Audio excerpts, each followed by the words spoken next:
Bueno, muy buenas noches para todos. Nuevamente les doy la bienvenida a esta segunda webconferencia de nuestro curso de Química Ambiental. Mi nombre es Nauri Castellano, soy la directora de curso y pues vamos a tratar de que tengamos en la siguiente hora un espacio interactivo en el sentido en que si ustedes tienen alguna duda, quieren hacer algún comentario, algún complemento, recuerden que pueden habilitar sus micrófonos, pueden levantar la mano o pueden hacer el comentario a través del chat y yo estaré muy atenta también a responder sus inquietudes. Bueno, buenas noches para los que se están conectando en este momento. Vamos a empezar. Recuerden ustedes que estamos abordando en este momento nuestra fase 3 denominada contaminación del suelo. Para esta semana, bueno, ya vamos aproximadamente, déjenme ver, bueno, tenemos un poquito más de una semana de inicio de la actividad. Esperamos ya haber avanzado significativamente en los pasos 1, 2 y 3. De tal manera que el propósito de la webconferencia del día de hoy es que podamos abordar algunos aspectos que nos quedaron pendientes de la web anterior y los aspectos relacionados con el paso 4. Vamos a brindar los elementos necesarios para que ustedes puedan desarrollar el paso 4 de la actividad. Bueno, coméntenme aprovechando el espacio si ustedes han ingresado al foro el día de hoy. Esto porque se los pregunto, me pueden ir comentando a través del chat. Les he compartido los datos, el día de ayer, los datos que van a ser la base para el desarrollo de nuestro paso 4. Ya ustedes pueden ingresar al foro, pueden observar que hay un mensaje donde se comparten los datos asignados para cada estudiante. Así que ya podemos empezar con el desarrollo de este paso. Listo, perfecto, Luis Felipe, gracias. Profesora, yo le quería preguntar, Sí, señor. lo que pasa es que Claro que sí, cuéntame. ahí aparecen como estudiantes, no como la otra vez que fueron asignados con nombres propios. Entonces, con un Listo. número. Perfecto, claro que sí. De hecho, te cuento que sí, ahorita les voy a mostrar cómo nos aparecen en el foro los datos para el paso 4, para que tengamos certeza de cómo vamos a utilizar esos datos. Se van a dar cuenta que con la dinámica del día de hoy vamos a poder de forma relativamente fluida y sencilla desarrollar el paso 4, pero entonces ya vamos ahorita al foro. Te agradezco por informarme y ahorita vamos a revisar cómo están asignados los datos allí. ¿Listo? Recuerden ustedes que vamos a tener nuestra webconferencia del día de hoy, pero vamos a tener todavía un espacio adicional de refuerzo para aquellos estudiantes que tengan alguna duda, que quieran compartir quizás algunos de los desarrollos de sus ejercicios o incluso vamos a tener un espacio más que es el martes 6 de abril para desarrollar algunos ejercicios como lo hicimos en la unidad anterior como complemento a el paso 4 en específico, que es el que requiere un tratamiento matemático. Entonces, recuerden esta fecha, por favor. Yo el día de mañana les voy a socializar la invitación al CIPAS, que va a ser el martes 6 de abril, y de una vez les anticipo que ese mismo día, el martes 6 de abril, vamos a tener una reunión informativa del componente práctico virtual. Recuerden que nuestro curso es metodológico, de tal manera que vamos a tener un componente teórico, que es el que estamos abordando, y un componente práctico, que va a ser a través de tecnologías de la comunicación, o sea, es un componente práctico virtual. Así que el día 6 de abril, también les voy a socializar la invitación el día de mañana, vamos a tener un espacio de encuentro media hora antes del CIPAS para informarles la dinámica del componente práctico, las fechas de desarrollo. Nosotros arrancamos con componente práctico el sábado 10 de abril, ustedes me confirmarán si el sábado es 10 de abril, arrancamos ese día, así que vamos a hacer una reunión el día martes para brindar instrucciones, para contestar preguntas. Se van a dar cuenta que la dinámica pues va a ser muy similar a sus otros componentes prácticos del año pasado, que también fueron virtuales, y bueno, pues así vamos a proceder con respecto a las fechas. Listo, perfecto. Entonces, de momento, invitarles a que revisen el foro para que vean la designación de los datos que se les han compartido allí. Ahorita vamos a revisar cuáles son esos datos. Entonces, bueno, por aquí Luis Felipe me pregunta, ¿existe un preinforme? Qué pena, no he revisado guías. Bueno, yo aprovecho que ustedes, que las tengo también aquí para preguntarles. ¿A ustedes en este momento les han habilitado en el campus el espacio de componente práctico? Solo para salir de dudas, porque hasta que les habiliten ese espacio, Pro- Profe, sí, hasta el señora, te momento, escucho. hasta el momento no han salido ofertas, o sea, para inscribirse no, en química Ah, no. listo. Bueno, yo les explicaré todo esto mucho mejor el día de la reunión, pero quiero confirmarles que no vamos a tener inscripción, no vamos a tener inscripción de componente práctico, porque las fechas las asigna el Liderazgo Nacional de Laboratorios. Ellos nos van a asignar 3 fechas en las cuales se van a desarrollar las prácticas. No vamos a tener preinformes, dado que pues si tuviéramos preinformes yo les comunicaría esto con suficiente antelación. Vamos a tener el espacio de componente práctico. Yo pues normalmente lo que hago es dar una explicación teórica del componente que se va a desarrollar. Permítanme un segundito y en función de eso pues realizamos un informe durante la clase. Vamos a manejar esa misma dinámica. Con seguridad ustedes ya han tenido otros componentes prácticos, pero quiero mostrarles que el espacio que ustedes van a visualizar en los próximos días es este. Miren ustedes, les va a aparecer un aula denominada Química Ambiental, Evaluación y Control de la Contaminación, componente práctico. Si alguno de ustedes está por allí en el foro, en el campus, puede verificar. Tengo entendido que todavía no les habilitan el aula. Estoy esperando también a que esto se lleve a cabo porque es allí donde vamos a ver cuáles son las guías que vamos a manejar. Eh, Listo, Daniel, gracias por informarme. Ok, déjame ver. Listo, perfecto. Entonces, les digo, en los próximos días ustedes ya van a poder visualizar tanto las fechas como el aula de componente práctico. Por ahora, no nos adelantemos porque pueden surgir más dudas, por eso vamos a tener nuestra reunión el 6 de abril, que pues con seguridad para esa fecha no hemos empezado componente y seré yo quien les dé el componente práctico a ustedes. Entonces, pues vamos a estar aquí los que ya nos conocemos. ¿Listo?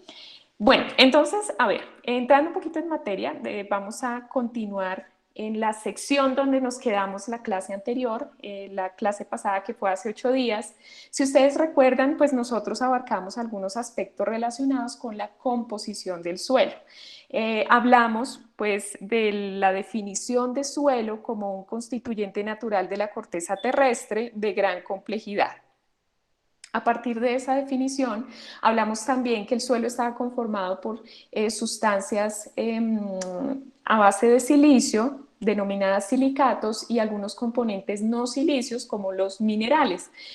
Hablamos un poquito sobre la composición y dimos algunas pautas para realizar los diferentes diagramas, diagrama de Ishikawa, mapa de juicios de valor, dimos una explicación detallada de cómo se realizaba cada uno de estos en función de la industria y sector industrial que ustedes han elegido. Háganme saber aquí a través del chat si ustedes ya eligieron el departamento, sector industrial e industria. Ese día ustedes realizaron muchas preguntas muy interesantes y definimos con algunos de ustedes cuáles eran las industrias y sectores industriales a trabajar. Algunos van a trabajar los mismos, otros van a cambiar en esta ocasión.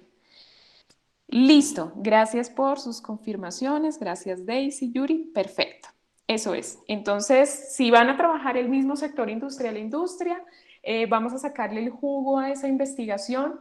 En la revisión de trabajos vi unas investigaciones muy interesantes, así como también vi otros trabajos hechos un poquito a la carrera, se notaba quizás por la falta de bibliografía, pues porque no se habían investigado muy bien cada una de las características de esa industria y la contaminación sobre, bueno, en la unidad pasada trabajamos el agua, sobre el recurso hídrico. Entonces espero que para esta ocasión, sobre todo pues a los que les quedó un poquito bajita su evaluación, pues traten de recuperar esos puntos dedicándole un poco más de tiempo a la actividad.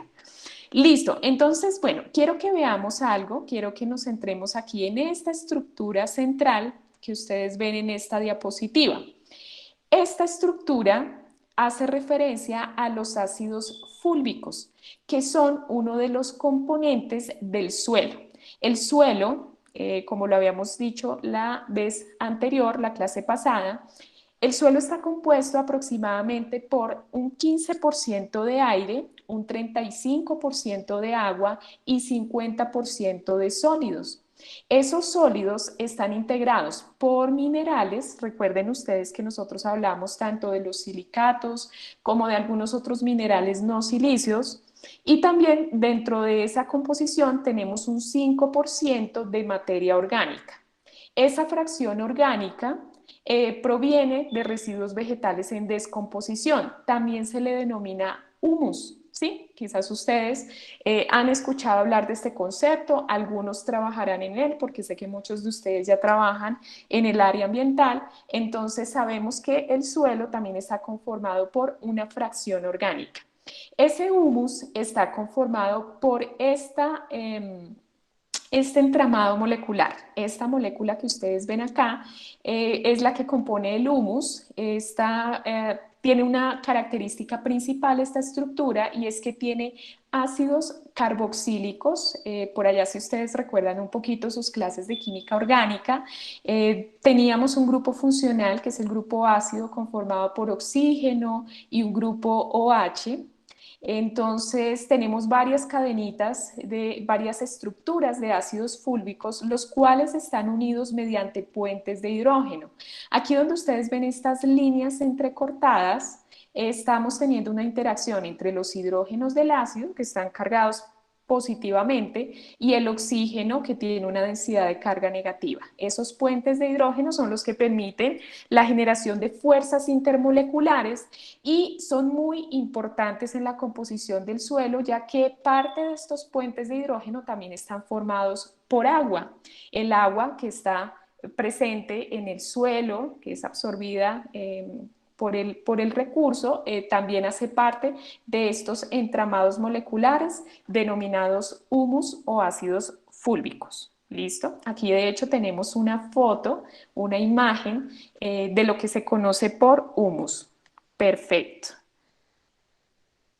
Listo, perfecto. Sí, por aquí, de hecho, Verónica hace una anotación de generalmente yo verifico que ustedes referencien los textos que consultan para hacer sus investigaciones del curso. Sin embargo, recuerden que por la participación a estos encuentros efectivamente tienen unos punticos adicionales que también les sirven bastante. Listo. Otra de las características del suelo, y estos son aspectos muy importantes que ustedes pueden tener en cuenta en su lluvia de ideas o también los pueden asociar al diagrama de causa y efecto. Otra de las características del suelo es la acidez. Regularmente, por norma, se estima que un suelo que conserve sus nutrientes y que pueda ser fértil, tiene un pH entre 5.8 a 6.5. Aproximadamente ese es el pH esperado para el suelo y es un pH óptimo para la fertilidad. ¿Qué nutrientes tenemos en el suelo? Tenemos calcio, magnesio, fósforo, entre otros. Son nutrientes que también determinan de alguna manera la acidez del suelo. Entonces, todos estos componentes del suelo van a determinar en parte ese potencial de hidrógeno o pH. ¿Cuáles son las causas de la acidez del suelo? Lo que provoca la acidez del suelo, pues por un lado son las precipitaciones ácidas, también las adiciones de materia orgánica a partir de residuos vegetales, todo esto contribuye a la acidez, también el uso de fertilizantes y pues un proceso denominado oxidación de pirita. La pirita pues es un mineral que también hace parte del suelo en una cantidad importante. La pirita, quizás ustedes han escuchado por allí, es conocida también como oro bobo, porque este se encuentra en la extracción minera, también se encuentra sobre todo en los suelos de extracción minera y es confundido con el oro por sus características. Les voy a mostrar así rápidamente una foto de la pirita. Quizás algunos de ustedes se han ido a algunas minas de sal. Hay también pequeñas porciones de pirita, es este, déjenme ver, aquí teníamos una imagen más bonita. Y este tipo de mineral, encontrado también en el suelo y en las minas, lo asociaban mucho al oro, sin embargo su contenido porcentaje en oro es relativamente bajo, por eso le llaman oro boho. Listo. También la disolución de CO2 contribuye a la acidez del suelo. Recordemos por allí cuando hablábamos de la contaminación del agua, que cuando el CO2, que también puede estar presente en el suelo, se combina con el agua, se puede formar ácido carbónico y este ácido carbónico contribuye a la acidez. ¿Cuáles son los efectos? La acidez y la basicidad de un suelo tienen unos efectos importantes sobre el mismo. Generalmente cuando el suelo tiene un pH bajo, nos indica que el aluminio que está contenido en diferentes minerales se transforma en aluminio 3 más. Aluminio 3 más es el estado de oxidación más común para el aluminio y este aluminio tiene una característica y es que proporciona una alta acidez al suelo. ¿Esto por qué? Porque este aluminio puede presentar reacciones de hidrólisis con el agua y se forma una alta cantidad de iones H a partir de la hidrólisis, bueno, valga la redundancia, con el agua, y esto provoca una mayor acidez en el suelo. ¿Qué incidencia tiene esa acidez? Ustedes pueden ver aquí esta planta que aparece en esta imagen. Esta planta, por ejemplo, ha crecido en un suelo que tiene o realmente no tiene una concentración considerable de aluminio 3 más, o estado de oxidación 3 más, de tal manera que su crecimiento pues es normal, se puede decir que es un suelo fértil. Sin embargo, cuando ese suelo es muy ácido, pues se ve un cambio muy importante en la producción de la planta. Esto también aplica para muchos cultivos, quizás, bueno, las personas que escogieron cultivos de café se van a dar cuenta que la acidez es una de los mayores problemas que se presentan en algunos tipos de suelo y eso provoca pues que se pierda el cultivo de café precisamente por esa acidez. Listo, Daniel. El listado, si quieres, si por algún motivo se te terminan tus datos, me puedes dejar tus datos a través del chat o a través de mi Skype para poderte incluir en la asistencia. Listo, entonces aquí pues hay una imagen de una raíz, ¿sí? De una raíz de una planta que ha crecido en un suelo sin aluminio 3 más y otra raíz completamente deformada cuando el suelo es demasiado ácido. Aspectos que consideraríamos simplemente cualitativos, pero a nivel general inciden bastante en la fertilidad de los suelos. Listo. Tenemos otras dos características que no podemos perder de vista cuando hablamos de algunas causas de contaminación, que son la salinización y la alcalinización. La salinización y la alcalinización pues también van a depender de la acumulación de calcio y magnesio, así como también para el caso de la alcalinización, esta dependerá de la acumulación de sodio. ¿Qué pasa? ¿Qué características tendrá el suelo cuando es muy salino o cuando es muy alcalino? Miren ustedes aquí esta imagen. Árido. Exactamente, vamos a tener un suelo bastante árido. ¿Y por qué creen ustedes que se dé esa característica árida? ¿Qué creen que se esté perdiendo allí, en el Agua. suelo principalmente? Agua. Eso Exacto. y la capa vegetal también, lo del agua, eso se vio, profe, y usted disculpe, en el SENA donde yo estudié por la atracción del ganado. Había en las hectáreas donde tenía el ganado se veía muerte de esos suelos. Y se hizo un Exactamente. proyecto para recuperar ese tipo de suelos con materia orgánica y no me acuerdo qué otras cosas utilizamos, pero sí, ese Ajá. suelo era salinosódico, por ahí por Exactamente. acordarme. Correcto, exacto. Y de hecho el pastoreo, por ejemplo, para los que hayan escogido el pastoreo, por ejemplo, poder ver que una de las causas es la salinidad del suelo y la alcalinización, pues me indica que realmente ustedes leyeron sobre el pastoreo y sobre las diferentes causas que pueden llevar a efectos, como por ejemplo estos. Y pues sí, precisamente se debe a distintos factores, pero principalmente hay una deshidratación, ¿no? Hay una ausencia de moléculas de agua, por tanto ausencia de materia orgánica y esto se remedia pues con la adición de mayor cantidad de materia orgánica. Exactamente. De hecho, miren, aquí pues debemos tener en cuenta algo. ¿Cuál es el origen de esa salinización y de esa alcalinización? Es decir, ¿de dónde proviene ese calcio, ese magnesio y ese sodio? Proviene de las actividades agrarias a partir del uso de fertilizantes. Quizás ese es uno de los orígenes más comunes y de gran impacto. Quizás el abuso de fertilizantes y el uso desmedido de los mismos pues ha llevado a que haya una mayor cantidad de algunos minerales o de algunos elementos. Eso puede provocar salinización y alcalinización. También las movilizaciones de tierra que ocasionan la aparición de rocas salinas en la superficie y indudablemente la actividad industrial. ¿Qué efectos tiene esa salinización? Importante. Por un lado, pues hay una disminución de nutrientes disponibles en el suelo. En un suelo así de árido, pues no vamos a tener fundamentalmente hierro, potasio y fósforo en las cantidades o concentraciones que se esperarían para un suelo fértil, de tal manera que este sería uno de los efectos. Se forman costras que bloquean la permeabilidad del suelo, pues un ejemplo lo vemos aquí en la imagen. Y en las plantas habrá una mayor concentración de sal, que es justo lo que nos indica aquí Jamie.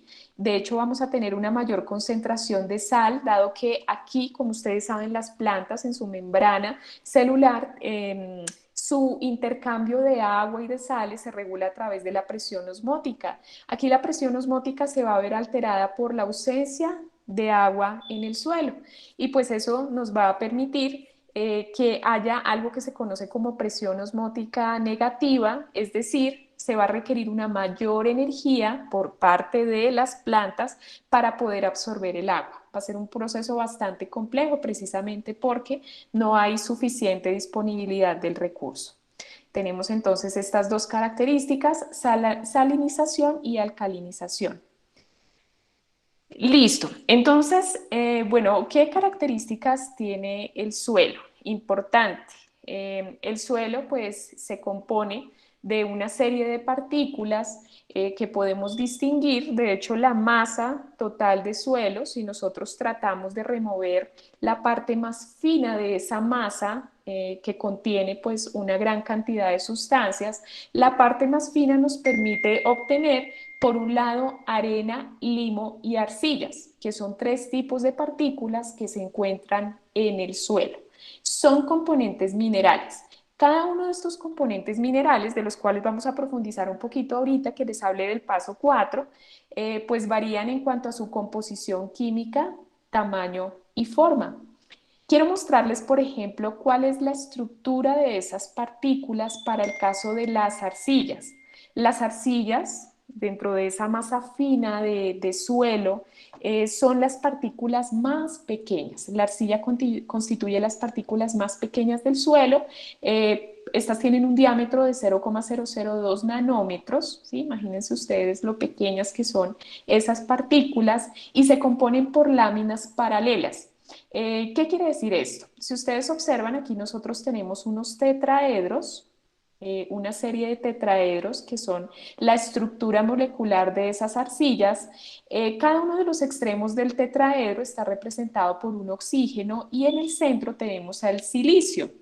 El silicio unido a 4 oxígenos forma silicatos en estructuras tetraédricas. Algo muy similar quizás a lo que ustedes veían por allí en química orgánica cuando les hablaban del carbono tetraédrico, pues el silicio que se ubica en el mismo grupo de la tabla periódica también forma estructuras tetraédricas. Muchas estructuras tetraédricas forman una serie de láminas más o menos de este estilo.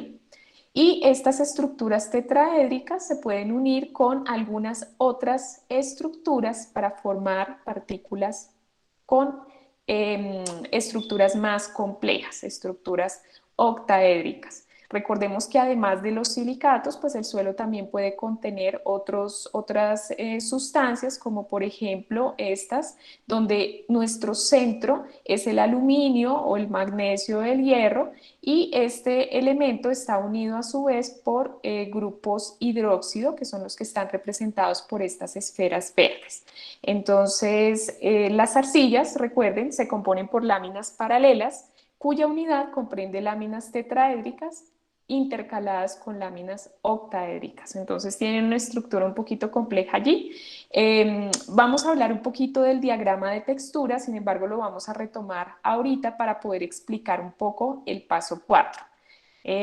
Bueno, ¿quiénes de ustedes quizás ya están familiarizados con el diagrama de texturas o han oído hablar de él? Me gustaría que me comentaran mientras yo leo aquí sus comentarios. Dice, listo, entonces dice Franklin con respecto a este tema, en Nariño es al contrario. Siembren siembran papa con el fin de que cuando esté el cultivo, la tierra aproveche estos fertilizantes para posteriormente producir buen pasto para el ganado, porque de lo contrario los terrenos tienden a no producir pasto para el ganado. Perfecto, muy interesante Franklin, porque además también se ve otros efectos que tienen estos fertilizantes sobre el suelo, no necesariamente malos, ¿no? Sino también benéficos. Exactamente. Listo, muy bien, excelente. Gracias allí por sus comentarios. Vamos complementando ideas también con algunos aspectos que de repente se nos pueden escapar. Listo, entonces, bueno, importante que tengamos en cuenta el diagrama de texturas. ¿Qué es un diagrama de texturas? Este nos indica el contenido relativo de partículas de diferente tamaño, como la arena, el limo y la arcilla en una muestra de suelo. Entonces, a partir de una muestra de suelo en la que nosotros tengamos el porcentaje de arena, de limo y de arcilla, vamos a identificar a qué tipo de suelo corresponde basados en el diagrama de texturas. ¿Qué se hace para poder obtener la arena, el limo y la arcilla? Generalmente se separa la tierra fina de las partículas mayores, como les decía previamente, como la grava y las piedras. Como ustedes saben, el suelo también tiene grava y piedras y esa tierra fina es la mezcla de arena, limo y arcilla. Bueno, entonces aquí, por ejemplo, ahorita vamos a hacer un ejercicio, sin embargo, pues aquí lo traía un poquito más adelante como para que lo veamos. Ustedes van a observar que vamos a tener los porcentajes de 0 a 100 en cada uno de los lados del triángulo para cada tipo de partícula. Por ejemplo, el porcentaje de limo lo vamos a encontrar aquí a la derecha. Vamos a encontrar el porcentaje que va de 0 a 100. Vamos a tener el porcentaje de arena que va de 0 a 100 y el porcentaje de arcilla que va de 0 a 100. La sumatoria de estos porcentajes en una muestra de suelo me debe dar el 100%. Es más, ahorita lo vamos a ver para un ejercicio del paso 4 y lo vamos a asociar con los datos que les he compartido en el foro, porque ustedes van a tener que hacer un ejercicio de diagrama de texturas para poder identificar el tipo de suelo. Entonces, por ejemplo, un 40% de arena, que lo ubicaríamos aquí en la parte inferior, aquí está 40% de arena, en nuestro diagrama de texturas lo vamos a identificar o lo vamos a trazar de la siguiente manera. Una línea que vaya de la parte inferior, que es donde se encuentra nuestro porcentaje de arena, hasta la parte superior izquierda. Trazamos una línea a lo largo del diagrama de texturas. ¿Qué me dice el diagrama de texturas? Que tengo un 25% de limo en mi muestra. Bueno, aquí importante comentarles que la arena pues es básicamente materia constituida por pequeños granos del mineral. Este generalmente se desprende de las rocas y si ustedes pues han visto, esta se acumula principalmente en playas y ríos. ¿Qué pasa, por ejemplo, con el limo? El limo, que lo encontramos aquí en esta sección del triángulo, de esta muestra tenemos un 25% de limo. Ese 25% lo podemos ubicar aproximadamente aquí, ¿sí? Podemos trazar una línea que vaya de la parte superior derecha hasta la parte inferior izquierda, de esta manera. Parte superior derecha hasta la parte inferior izquierda, siguiendo las líneas del diagrama de texturas, 25%. ¿Qué es el limo? Pues el limo es un sedimento, ese sedimento por lo general es transportado por suspensión en los ríos, por los ríos, ¿sí? Y por los vientos también. Casi siempre ese limo se deposita en los lechos de agua, entonces encontramos este tipo de partícula en el suelo. Ahora, ¿qué pasa con la arcilla? Tenemos un 35% de arcilla, nos vamos a ir aquí a nuestro diagrama. El 35% se ubica aproximadamente aquí, entonces vamos a hacer un trazo que vaya de la parte superior derecha, izquierda, como estamos aquí, hasta la parte inferior. Ay, perdón, discúlpenme ustedes. 35 iríamos de izquierda a derecha a través de una línea horizontal, de esta manera. Vamos de izquierda a derecha a través de una línea horizontal para el caso del porcentaje de arcilla. Y de la arcilla, ¿qué podemos decir? Que la arcilla pues es una tierra constituida por agregados de silicatos, ¿sí? E incluso de aluminios hidratados. De acuerdo con esto, nosotros podemos definir cuál es el tipo de suelo que conforma estos porcentajes de muestra. De acuerdo con esto, aquí podemos ver qué tipo de suelo es. ¿Qué tipo de suelo vemos? Indíquenme a través del chat. Recordemos que el tipo de suelo aquí será el punto en el que convergen las tres líneas.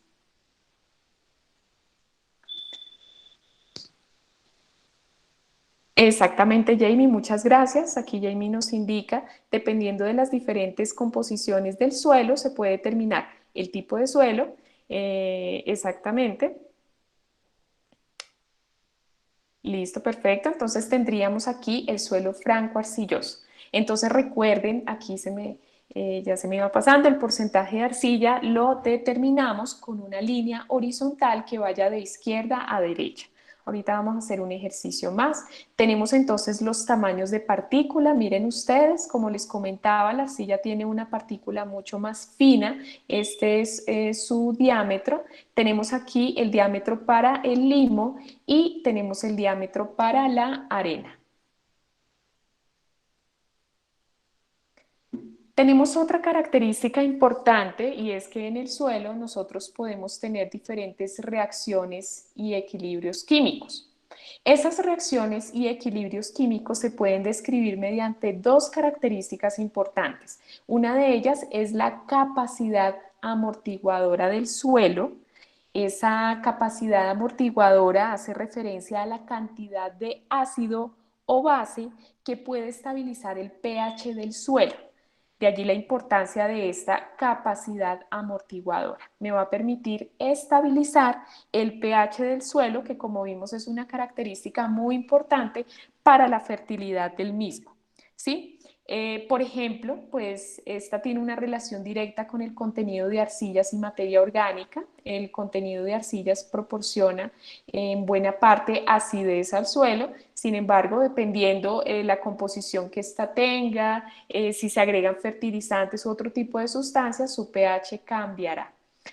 Bueno, otro aspecto que puede afectar la capacidad amortiguadora es la capacidad de intercambio iónico, conocida así por sus siglas, CIC, capacidad de intercambio catiónico. Esa capacidad de intercambio catiónico es muy importante, dado que me habla de la capacidad de absorber o desorber cationes que se encuentran disponibles en la solución del suelo. Fundamentalmente en los fertilizantes, en diferentes sustancias, incluso también algunos plaguicidas, herbicidas, pesticidas, ya lo vamos a ver, hay presencia de algunos cationes. Recordemos que los cationes son átomos cargados positivamente y el suelo tiene una cantidad importante de cationes. Entonces, esa capacidad de intercambio catiónico me habla de la capacidad que tiene el suelo o una muestra de suelo para absorber o desorber esos cationes. ¿Listo? Entonces, pues el suelo, conformado principalmente por arcilla y materia orgánica, va a tener esa principal función de servir como de membrana permeable para que se pueda dar el intercambio entre estos cationes con las plantas. ¿Listo? Entonces tenemos esas dos características, capacidad amortiguadora y capacidad de intercambio catiónico.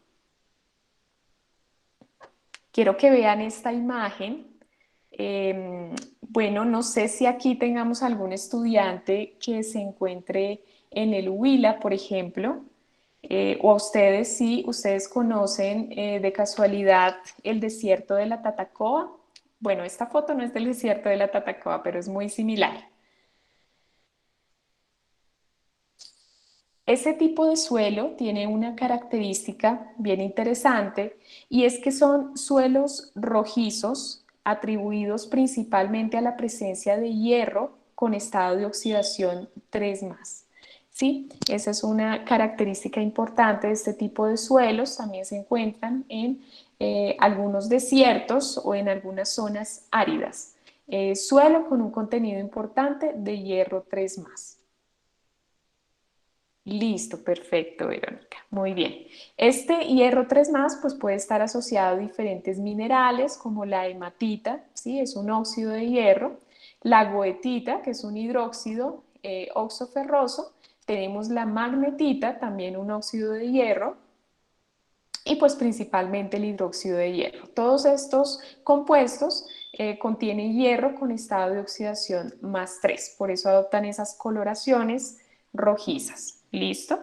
Entonces, pues aquí una reflexión en términos de los aspectos que hemos hablado hasta el momento.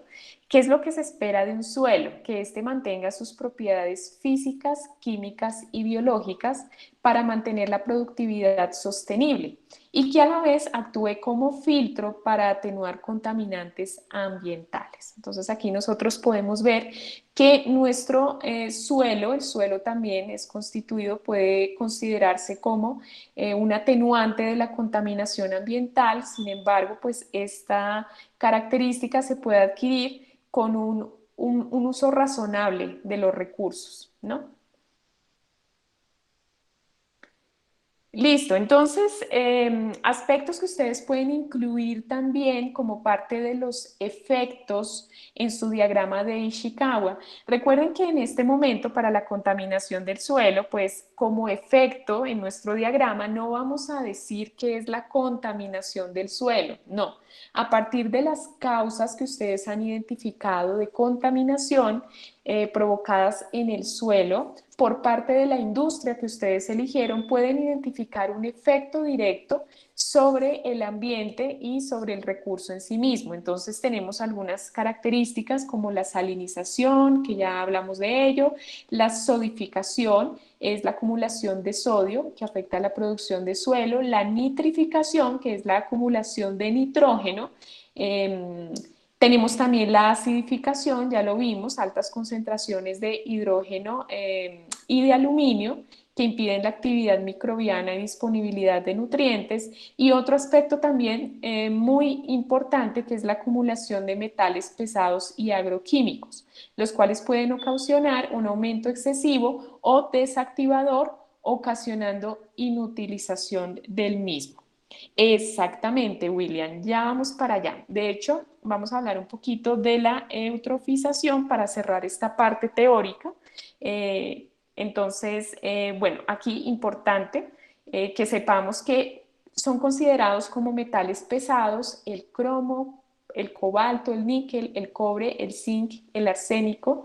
Tenemos aquí, bueno, este MB realmente no aquí. Tenemos el cadmio.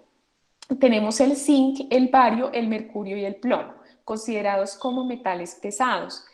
Muchos de estos también provienen de las diferentes sustancias que son adicionadas al suelo, algunos incluso hacen parte de diferentes procesos naturales. Sin embargo, la acumulación de estos metales pesados deriva en procesos de contaminación muy graves, incluso que afectan a los seres vivos. Estos metales tienden a combinarse, por ejemplo, con proteínas, formando metaloproteínas, que son realmente productoras de cáncer en muchas circunstancias. Por ejemplo, si un suelo tiene metales pesados y se realizan allí labores de pastoreo, las vacas consumen del pasto que produce ese suelo, pues esas vacas van a consumir esos metales pesados y esto puede derivar en grandes problemas. Incluso esos metales pesados pueden llegar a la leche que pues consumimos y bueno, asimismo al agua y a los lodos.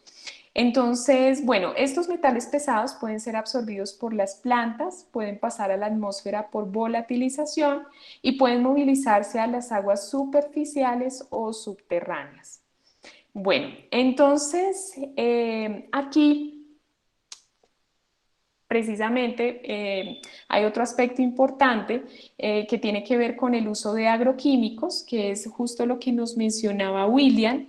El uso de agroquímicos, como por ejemplo los fertilizantes, usados en exceso, pueden contener nitrógeno, pues estos contienen nitrógeno, fósforo y potasio, y pues se pueden utilizar en exceso, permitiendo que la concentración sea muy alta, más alta del que requieren las plantas. Cuando eso ocurre, pues estos pasan a ser contaminantes.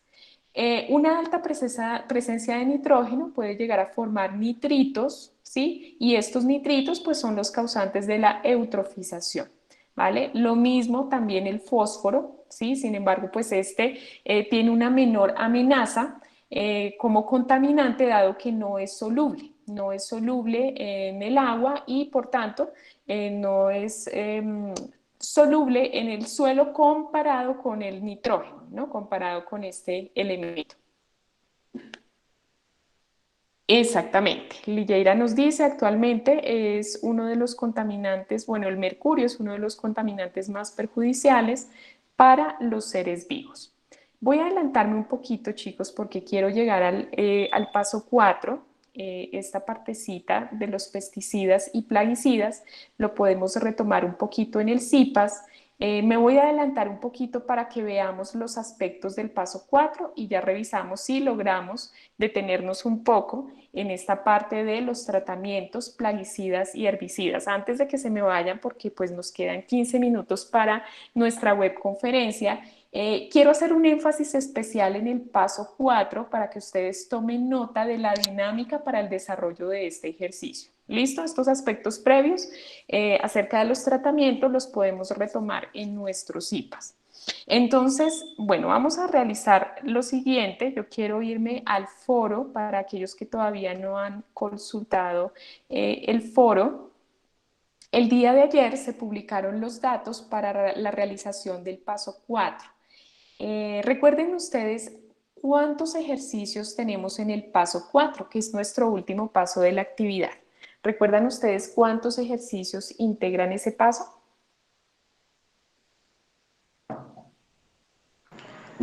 4, Listo, profe. Yuri.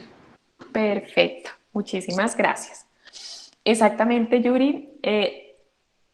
Tenemos 4 ejercicios en una dinámica muy similar a la de la guía de contaminación del agua. Dado que para ese ejercicio, pues vamos a tener también algunos ejercicios matemáticos, tenemos la siguiente distribución. Quiero ponerles aquí un ejemplo para que ustedes vean. Entonces vamos a tener por cada grupo colaborativo 5 estudiantes. He designado con un número a cada uno de los integrantes que hacen parte del grupo. Creo que aquí en la webconferencia tenemos algunos estudiantes precisamente que hacen parte de este grupo. Por ahí vi a María Alejandra, creo que también a Luis Felipe. Bueno, entonces vamos a tener los siguientes datos. El estudiante 1, miren ustedes, el estudiante 1, que en este caso sería Alejandra Giraldo, va a tener los siguientes datos para el desarrollo de los ejercicios. Aquí está asociado el ejercicio 2. Para el ejercicio 2 nosotros debemos tener 2 muestras de suelo, aquí se denomina suelo A1, suelo B1, con una composición específica de arcilla, arena, limo, arcilla, arena y limo. A partir de estos 2 tipos de muestra, pues ustedes van a identificar el tipo de suelo que conforma ese tipo de muestra. Ahorita vamos a revisarlo. Para el ejercicio 3 vamos a tener un área para las siguientes actividades. Vamos a tener un área agrícola, un área de influencia industrial y un área de explotación. Vamos a tener un área en hectáreas. Ustedes van a observar 3 datos que les han sido designados para el desarrollo del ejercicio 3. Ahorita vemos cómo los podemos utilizar. Y por último, para el ejercicio 4, este ejercicio 4 está asociado con la capacidad de intercambio catiónico. Vamos a tener la concentración para 1, 2, 3, 4, 5, para 5 iones. que hacen parte de esa capacidad de intercambio catiónico: calcio, magnesio, hidrógeno, potasio, sodio. Vamos a tener 4 concentraciones diferentes a partir de las cuales vamos a desarrollar el ejercicio. Asimismo, van a encontrar los datos por estudiante, estudiante 2, 3, 4 y 5. Entonces recuerden asociar los datos que tienen asignados de acuerdo con su número de estudiante. ¿Listo? Confírmenme si hasta aquí vamos bien. Exactamente, Luis Felipe. Si te había visto en la web, entonces a ti te correspondería el estudiante 4. Aquí tendrías tus datos, estudiante 4. Listo, perfecto, Leonardo. Muchas gracias, Jefferson. Vale, William. Eso es. Entonces, si no lo han hecho, por favor vayan ingresando al foro y les pido vayan identificando sus datos. Efectivamente, el ejercicio, el paso 4 se compone de 4 ejercicios. Ustedes van a encontrar los datos de 3 ejercicios porque el primero es teórico.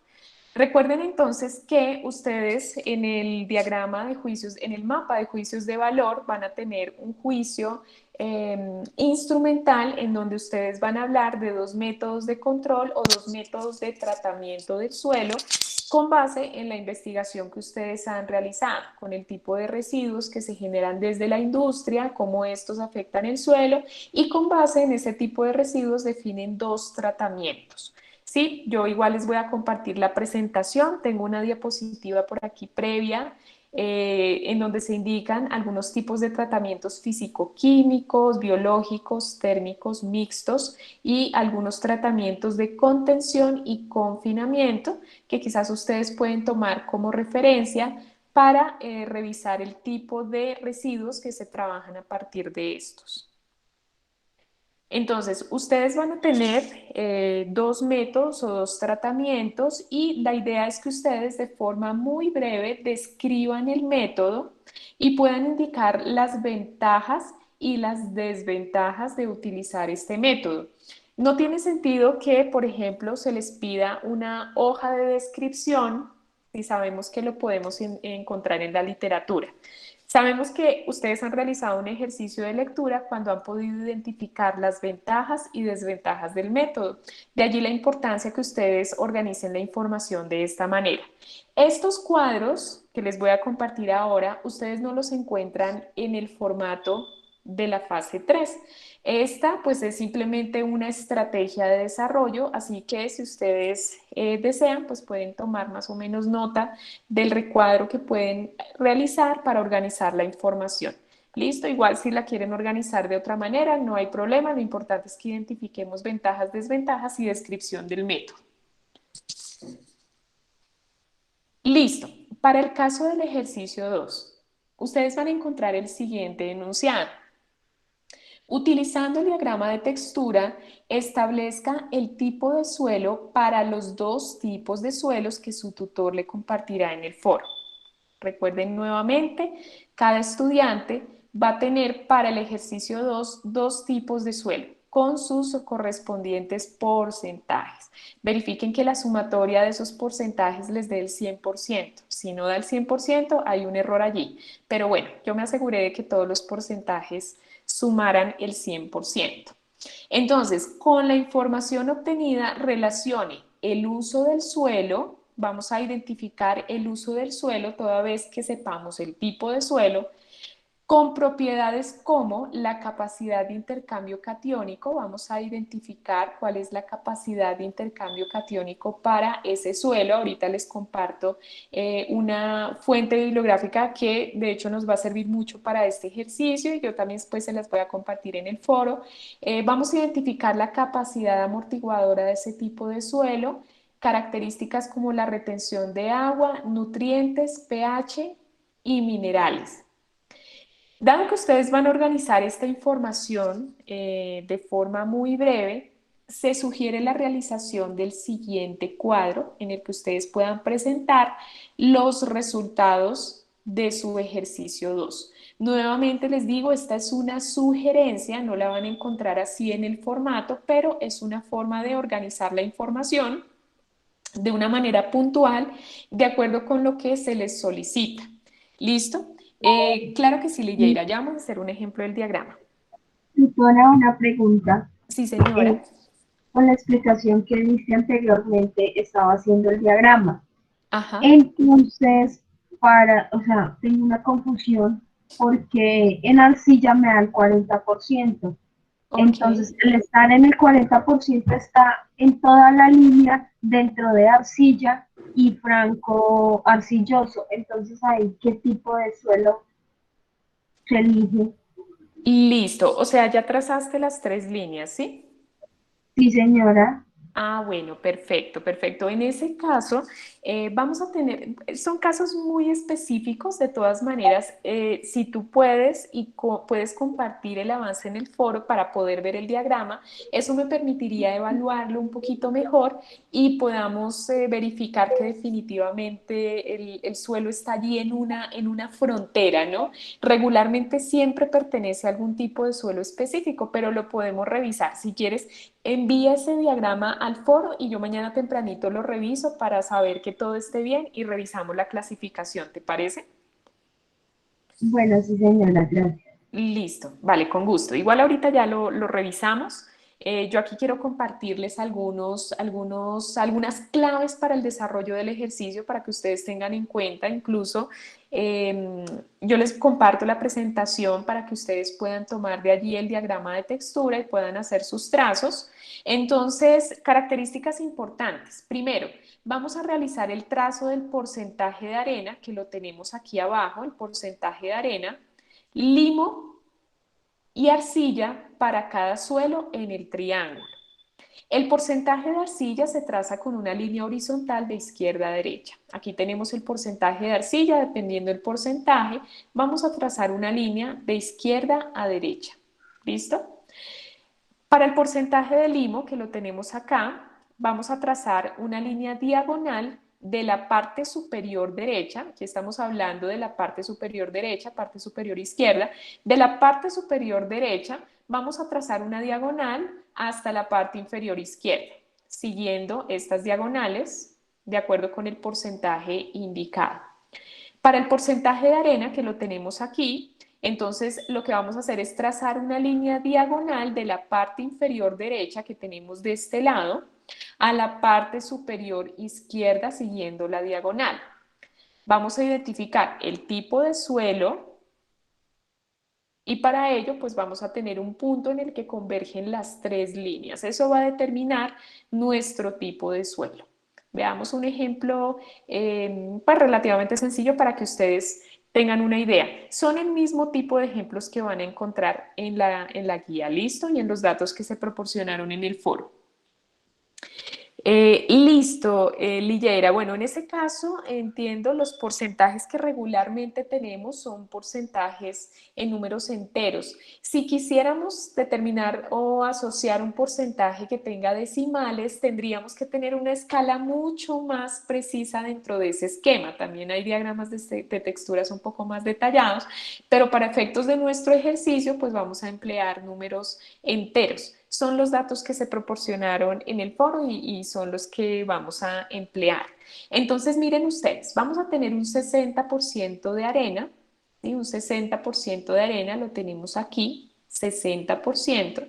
Recuerden que para el caso de la arena, pues yo voy a trazar una diagonal que vaya de la parte inferior derecha hacia la parte superior izquierda. De esta manera, miren ustedes, 60%. Trazamos la diagonal. Exacto, pero aquí Oscar ya pues nos da una aproximación del tipo de suelo. Muy bien, ya lo revisamos. Perdón, profe. Sí, señor. Bueno, es que se había ido la presentación. Ah, ok, perfecto.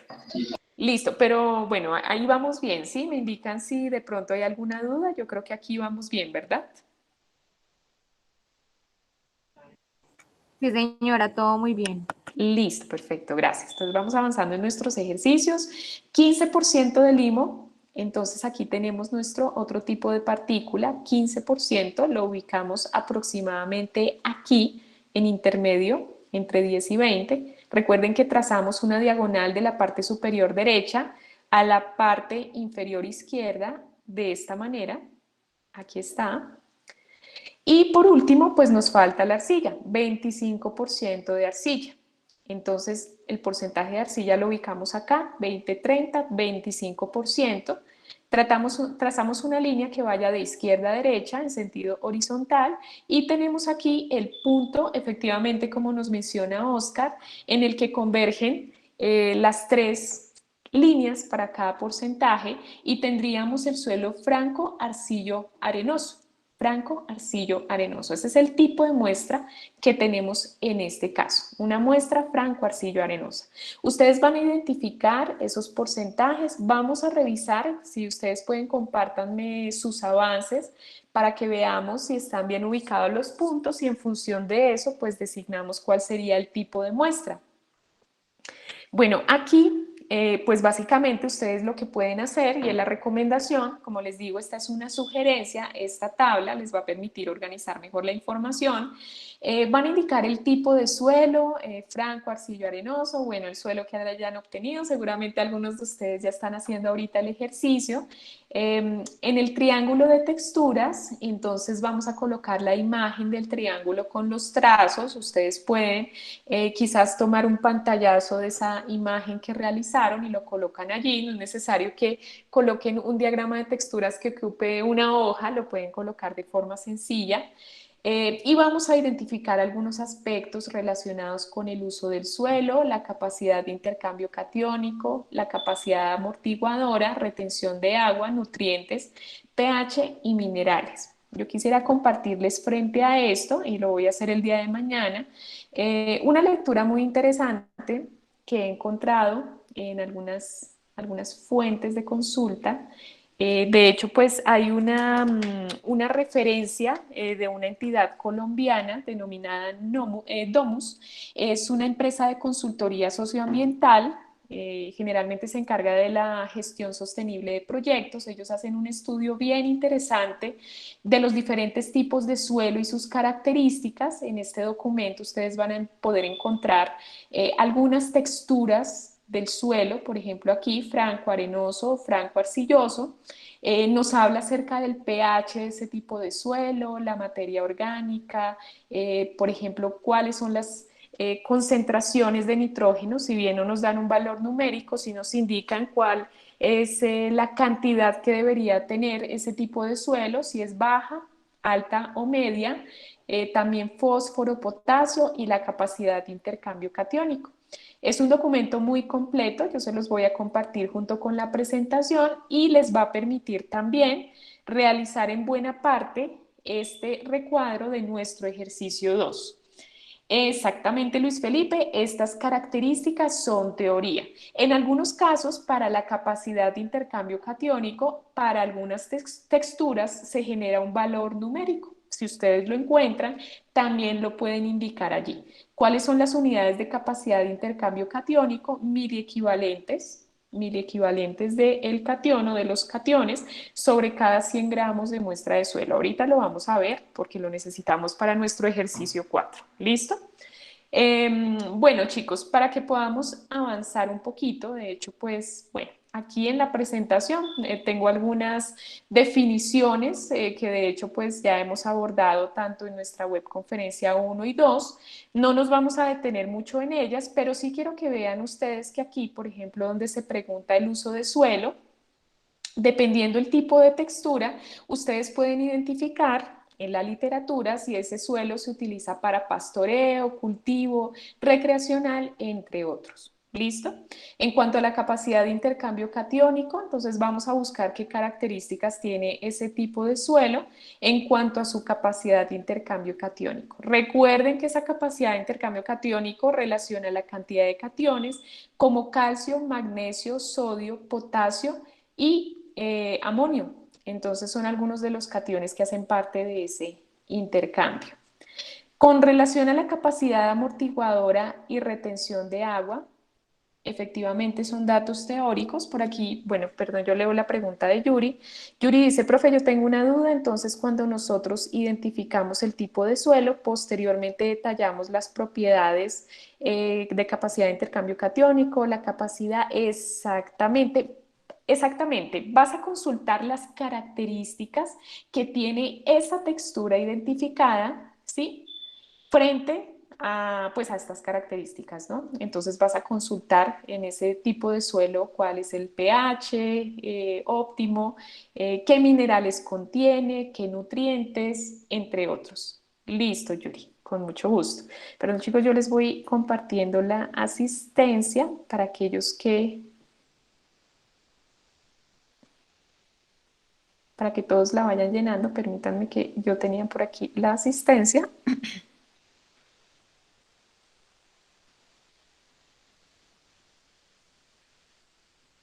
Aquí está. Listo. Entonces, permítanme un segundito, vamos a compartir. Listo, entonces aquí yo les recomiendo diligencia en la asistencia, no se me vayan todavía, vamos a explicar de forma relativamente breve la explicación de los ejercicios 3 y 4. ¿Listo? Bueno, entonces, consultamos la teoría para cada una de estas características, por ello es importantísimo que ustedes identifiquen correctamente el tipo de suelo. Para la parte última, que es la de minerales, es importante consultar qué tipo de minerales constituyen esa textura. Aquí, pues, algunos datos importantes para el caso del suelo arenoso. Estos, pues, son gránulos grandes que permiten una rápida filtración de agua y tienen una poca reserva de nutrientes. El suelo limoso tiene gránulos de tamaño intermedio, ya lo vimos, tienen pocos nutrientes y son pesados. Y el suelo arcilloso tiene unas partículas muy pequeñas, son pesados y no permiten un fácil drenaje del agua precisamente por su tamaño de partícula y tienen una buena reserva de nutrientes y son fértiles. Entonces aquí, dependiendo del tipo de suelo, ustedes van a consultar qué tipo de minerales contiene esa textura. Listo.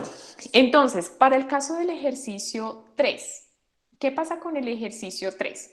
Ustedes van a tener en el foro, les comparto nuevamente el foro, en el ejercicio 3 van a tener 3 áreas.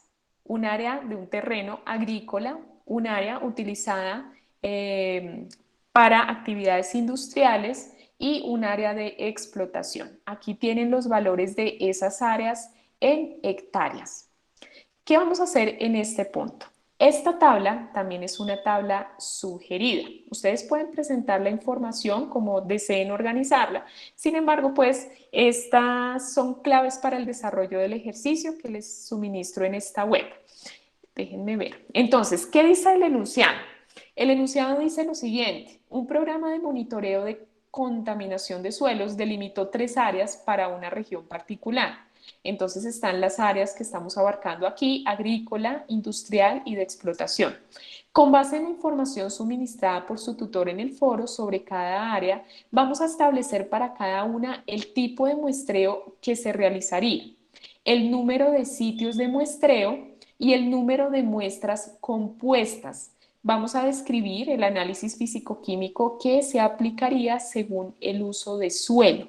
Entonces, vamos a revisar este concepto para que podamos entenderlo un poco.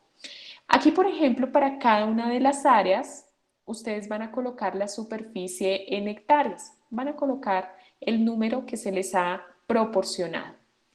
Para poder identificar el número de sitios de muestreo, es importante que, así como lo hablábamos para el caso del agua, voy a poner aquí un ejemplo, vamos a tener pues diferentes tipos de muestreo de suelos, ¿no? Entonces ya ustedes pueden ir tomando nota de las expresiones matemáticas que vamos a utilizar, ya les explico a qué hacen referencia. Entonces, cuando nosotros vamos a tomar una muestra de suelo, generamos diferentes tipos de muestreo. Hay algunos ejemplos de muchos que existen: muestreos aleatorios simples, tomamos las muestras en cualquier zona del terreno.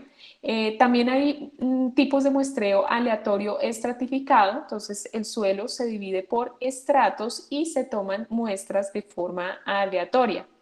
Hay tipos de muestreos sistemáticos de rejilla, entonces tenemos aquí una toma de muestreo un poco más organizada que las anteriores e incluso existen algunos tipos de muestreo como uno sistemático de rejilla polar. Se organizan las tomas de muestra de esta manera y de esa manera pues se hace el estudio correspondiente. Entonces, ¿qué es lo que vamos a hacer nosotros? Nosotros vamos a identificar inicialmente el número de sitios de muestreo. Para poder identificar ese número de sitios de muestreo, vamos a emplear la siguiente expresión matemática. Esta n me indica el número de sitios de muestreo. Esto lo voy a multiplicar por, en este caso, la expresión dice que 0,1 lo voy a multiplicar por x y x va a ser el área en hectáreas que ustedes tienen asignada. A eso le vamos a sumar un valor de 40. ¿Por qué utilizamos esta expresión? Generalmente, para suelos para suelos menores a 100 hectáreas, como los que vamos a encontrar aquí en nuestros datos, se van a dar cuenta que los 3 datos asignados son menores a 100 hectáreas, se toman máximo 50 puntos de muestreo en la parte práctica, para lo cual se emplea esta expresión matemática. Una expresión que nos va a dar el número de sitios de muestreo y este número de sitios de muestreo no va a exceder el valor de 50. Por eso tenemos esta expresión matemática. ¿Listo? Entonces, por favor, tomen nota porque a partir de ella es que ustedes van a determinar el número de sitios de muestreo. Listo, claro que sí. Ya les comparto el link de asistencia. De hecho, ya vamos avanzando en nuestra web. Listo, aquí está Franklin. Vamos a calcular también el número de muestras compuestas. ¿Qué quiere decir el número de muestras compuestas? Generalmente las muestras de suelo están constituidas por un conjunto de muestras más simples.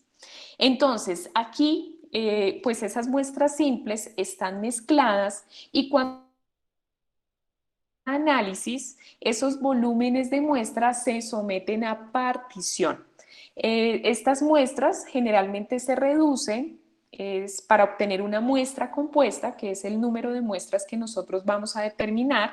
Toda vez que se reduce esa muestra en la práctica, obtenemos una muestra compuesta representativa y generalmente lo que se hace con esa muestra compuesta es dividirla en diferentes partes. Esto se llama cuartear la muestra y se reduce a la mitad. Entonces, para ello nosotros vamos a calcular el número de muestras compuestas, que es esta n minúscula, y esta va a ser igual a 1 más el valor de las hectáreas que ustedes tienen asignadas elevado a la 1/2 o elevado a 0,5. Entonces, importantísimo que ustedes tomen nota de esta expresión, que es la que vamos a emplear para calcular el número de muestras compuestas. ¿Listo? Entonces, por favor, vamos a tomar nota. Y aquí volvemos finalmente con dos aspectos teóricos. Uno es el análisis para un estudio físico-químico. Entonces aquí lo que vamos a hacer es describir qué tipo de análisis físico-químico se realizaría para cada uno de estos tipos de suelo. ¿Sí? Entonces vamos a identificar qué tipo de análisis físico-químico, este es un aspecto en el que vamos a profundizar también en nuestra primera práctica de laboratorio. Vamos a identificar, según la teoría, para cada una de estas áreas, agrícola, industrial, explotación, cuál sería el análisis para un estudio físico-químico. Este aspecto lo vamos a retomar en el CIPAS. En el CIPAS vamos a hacer un ejemplo puntual. Importante que ustedes reconozcan cuáles son los aspectos que se preguntan, porque sé que muchos incluso no han visto todavía los datos en el foro, y en función de ello, el día martes 6 de abril, pues vamos a hacer un ejercicio modelo. Sin embargo, ustedes me irán compartiendo sus avances. ¿Listo? Bueno, entonces, importantísimo que ustedes identifiquen los datos que se han proporcionado en el foro. Aquí tenemos entonces las dos fórmulas, una para el número de sitios de muestreo y otra para el número de muestras compuestas, que son los que vamos a utilizar en el ejercicio 3. Entonces les recomiendo tomen nota de este dato. Y por último, chicos, para el caso del ejercicio 4, como les indiqué previamente, Ustedes en el foro van a tener asociadas para el ejercicio 4 varias concentraciones para calcio, magnesio, hidrógeno, potasio y sodio. ¿Qué vamos a hacer con estas concentraciones? O con esto. El ejercicio dice lo siguiente: determine la capacidad de intercambio catiónico de una muestra de suelo según las concentraciones, bueno, de cada uno de los cationes que su tutor le suministrará en el foro. Inicialmente, lo que vamos a hacer es identificar el peso equivalente de cada catión. Este paso lo trabajamos bastante en nuestra fase 2 de contaminación del agua. Para ello vamos a dirigirnos a la tabla periódica y vamos a buscar el peso de cada elemento. Para calcular este peso equivalente de cada catión, bueno, no sé si ustedes recuerdan, aquí yo les recuerdo, lo que vamos a hacer es lo siguiente: ustedes van a consultar el peso, para este caso específico, el peso atómico del elemento, por ejemplo el calcio. Bueno, no sé si alguno de ustedes tendrá por aquí el dato del peso del calcio, si no yo lo puedo revisar por acá. ¿Alguno de los que están por aquí me puede recordar el peso atómico del calcio?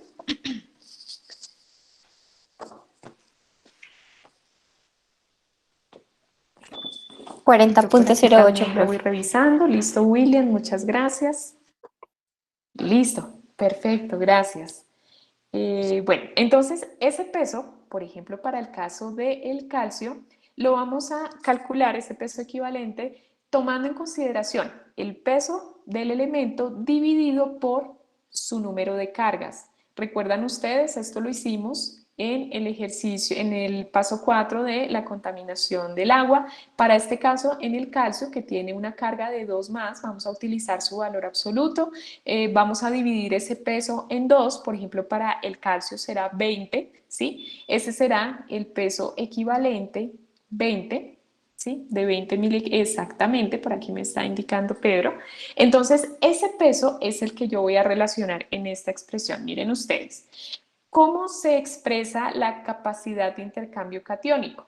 La unidad aceptada para esta característica es o son los miliequivalentes, que hacen referencia a los cationes que conforman la muestra, dividido en 100 gramos de muestra. Regularmente este tipo de valores están asociados a 100 gramos de muestra de suelo. Entonces vamos a tomar la concentración del catión en partes por millón. Déjenme verificar que nuestra concentración efectivamente, aquí ustedes van a ver unas unidades que son miligramos sobre litro, que son partes por millón. Vamos a tomar esta concentración y la vamos a ubicar aquí en el numerador, la vamos a dividir en el peso equivalente de ese ion, ¿sí? Y este peso equivalente lo vamos a multiplicar por 10. Esta expresión la podemos obtener para cada uno de los cationes. De tal manera que vamos a sumar el resultado para cada elemento, ¿sí? Vamos a sumar el resultado obtenido en miliequivalentes sobre 100 gramos para cada uno de los elementos, y la sumatoria de esos datos nos dará la capacidad de intercambio catiónico. Eso es lo que debemos hacer en el ejercicio 4. Es básicamente pues lo único que se solicita en ese ejercicio. Me gustaría saber, chicos, si hasta este punto tenemos alguna duda. Aquí ya estamos finalizando.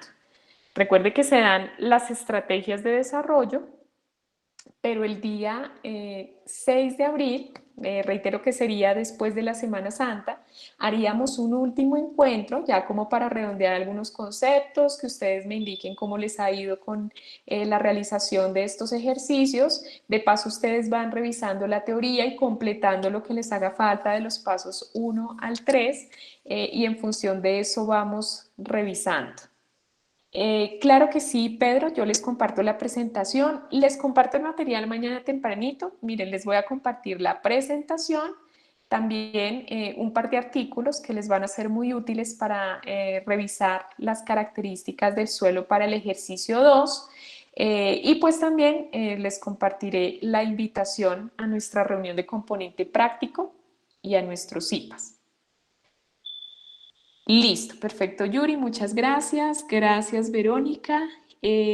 Bueno, veo que no tenemos dudas. Quisiera saber si de los que ingresaron al final, bueno, si no hay ninguna duda en el chat, supongo, no hay dudas acerca de la actividad. Entonces, les recomiendo, vayan avanzando, identifiquen los datos en el foro y nos veríamos el día 6 de abril. Sin embargo, voy a estar muy atenta a revisar cada uno de esos aportes y pues a asesorarles por los diferentes medios de contacto.